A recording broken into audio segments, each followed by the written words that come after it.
Hello, this is a saber reveal for a trade commission from Matt Schultz. This is Torch. Alright, what we've got here is an MHS Hilt, the Custom Shroud, Nano Biscotte version 2, rechargeable 18650 3.7 volt 3400 amp hour rechargeable battery. Alright, that's pretty standard. The blade is red, orange, amber, and it has a white flash on clash. So we'll go ahead and do a quick demonstration, and then we'll cut over to the workbench and I'll show you how to get into the saber if you need to do maintenance repairs. Alright, so in order to turn the saber on, pull the kill key. You get your boot sound for whatever sound font you've got set up. In this case, we've got Terraform loaded up first. Alright.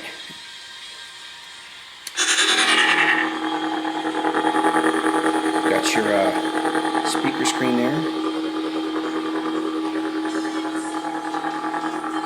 That's the blade plug I got via Saberbay. It's pretty effective. Looks good with the shroud and the vented screws. Okay. Flash on clash. Swing sounds. All right, we'll put the blade in. 2 millimeter Allen key. About a turn and a half. Pull the plug out. There's the blade. Alright, this is a just a clear plastic blade, thick walled for sparring. The blade socket's pretty deep, so you can hit stuff with this. I wouldn't hit it too hard. I'd probably say this is good for medium dueling. Alright, here we go. Just for effect.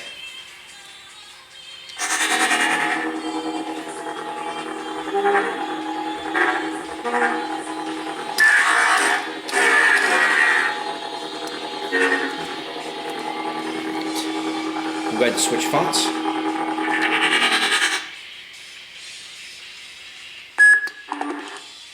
This is Rogue.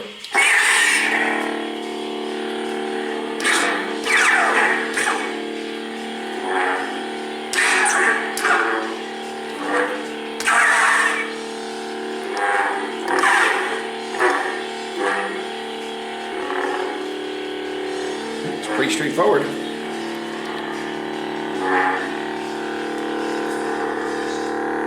She's in our glory. Alright. Alright, this is the user manual portion of the video. Alright, as we saw already, use a 2 millimeter Allen key to get the blade plug out and the blade in. Retention the screws right there. Alright, here's your kill key. Here's your illuminated AV switch. This thing here, this little tactile switch, this is not actually functional. This is there for decoration, and so is the rice port. If you ever want to upgrade your sound card to something a little more advanced, you've got your auxiliary switch and your rice port already ready to go and as part of your saber, so there's no additional machining required. Alright, so first thing we'll go over is there are 4 unions here, 4 places where this is threaded. You've got your pommel cap. Okay.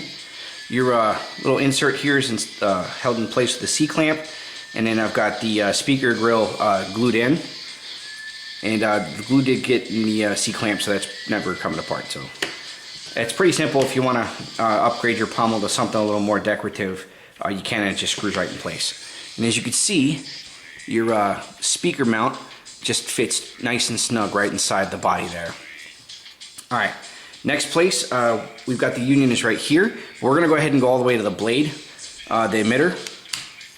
Do that first. The reason for this is you want to pull this out, or at least loosen it, if you're going to remove this section here, because it's going to loosen up your LED module and it allows it to spin freely while you're spinning the body, and that keeps you from twisting your wires on the inside. Okay. Alright, here's your LED module. And then we've got a union right here, the choke part of your grenade grip. Now this is fitted specifically to this, so even though it's removable, like if you have to do repairs or maintenance, or if you want to do any kind of a mod, it is specific to this piece here. So normally this isn't removable, so we're just going to go ahead and put that back. Alright, and this guy here comes apart.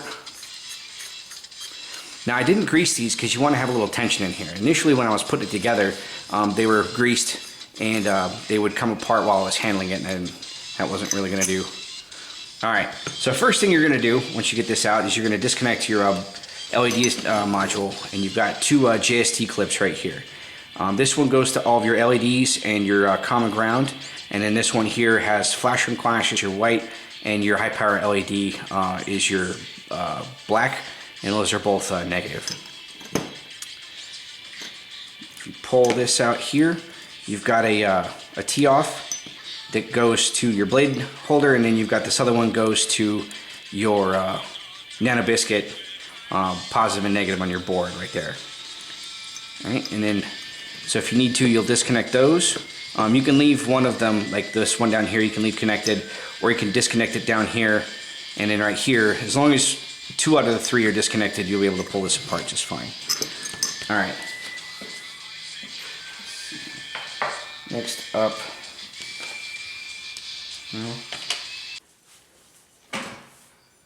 All right.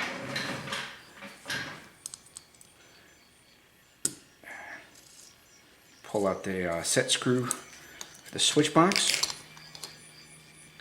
Now you gotta be careful when you pull this out. I've cut a little bit of the material away between the switch hole and then the hole for the auxiliary stuff, and that's a wire pass through. So if you need to pull these things out, just really gently wiggle them out through there.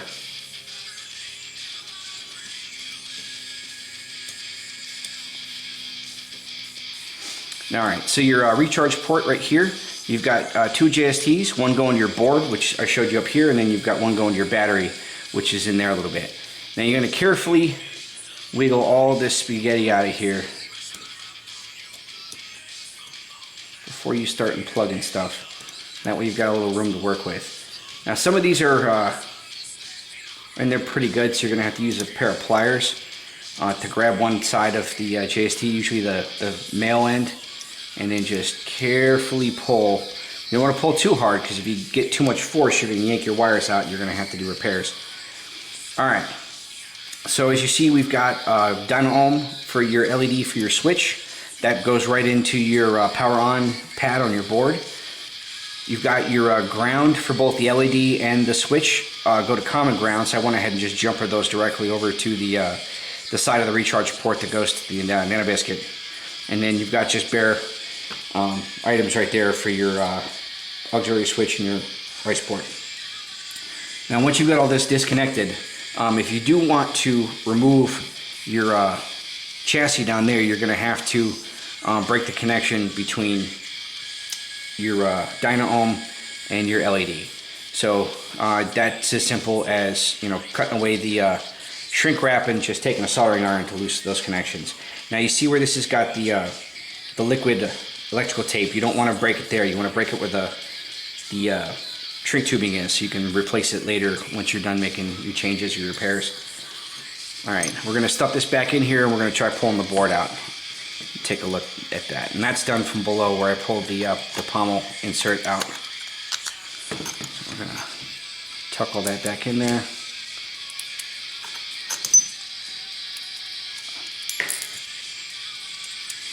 Now as far as what's being included in the package, you'll get a 3.7 volt lithium ion charger. You're going to get the rice cable in case you want to use this later. You'll get the 2mm Allen wrench for your blade retention screw. You'll get a SD card adapter, like from little to big. That'll come with yours package, and the SD card itself will already be pre-installed. Now you shouldn't need to make any changes. I've installed both the fonts that you requested, and all the motion settings are calibrated perfectly. I played around with this thing for about an hour and made sure that everything functions the way it's supposed to. Fortunately, with the Hilt this particular length, where your center point is, right about here where the switch box is, is perfect because you get enough inertial motion on this end, especially with the blade installed, you get that extra weight up front, that your swing sounds activate just fine. All right. So let's see.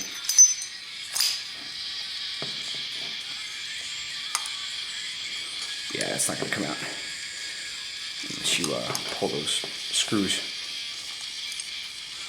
Alright, so looks like that guy is staying put. Alright.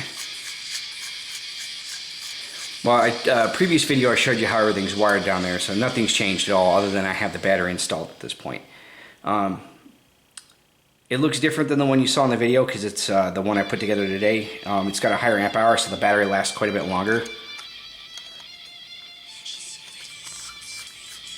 So I'm going to go ahead and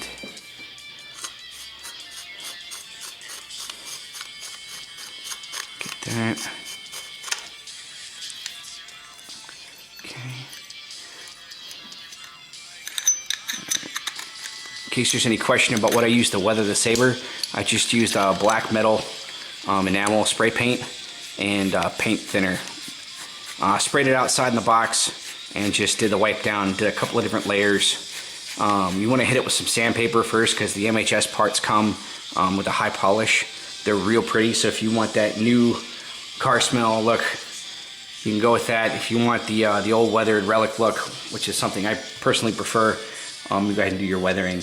I used the shop rags, those blue paper towel things, and one thing I didn't expect was the fibers from that got into the paint a little bit, and it added a real nice grimy texture to the weathering. And then the shroud material wasn't polished at all. This is much older from a Saber that I disassembled, and this weathered real nice. All right, so we're all back together. Let's do an operational test. One thing, this does clink a little bit. That is normal. If you want to shove a shim in there between the blade holder and the shroud, that'll stop that, but it adds to the whole second-hand relic look to it.